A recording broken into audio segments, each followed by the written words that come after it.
So ayan, what's up, ito natin sa inyo. So update sa ating ginagawang bahay. So bali structural pa ito. So bali ng biga. So katatapos lang namin ng buhusan yung biga. So bali partial pouring po ang ginawa natin. Dahil magkakabit tayo ng steel deck. So steel deck ang ilalagay na forma ng slab. So makikita nyo, may abang na yung mga bakal para sa asintada. Tapos yung mga poste nakatayo na rin. Ayan, so balikabot katatapos lang natin buhusan yan. So siguro mag-aantay pa tayo ng mga ilang araw dating ng steel deck.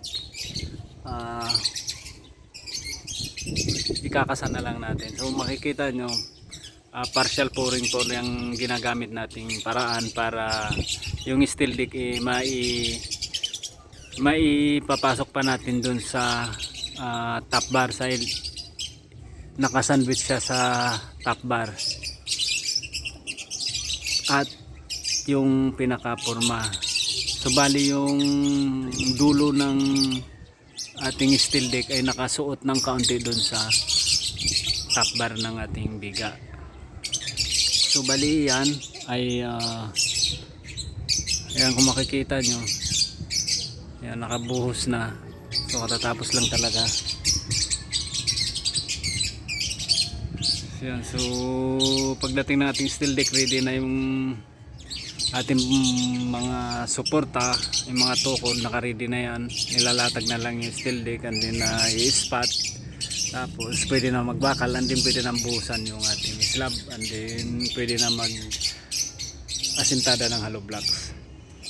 So yan lang pintura at isinyo at medyo pagpaumanhin at sa ngayon ay medyo construction ng ating medyo na ang ating na-upload at medyo wala tayong ganong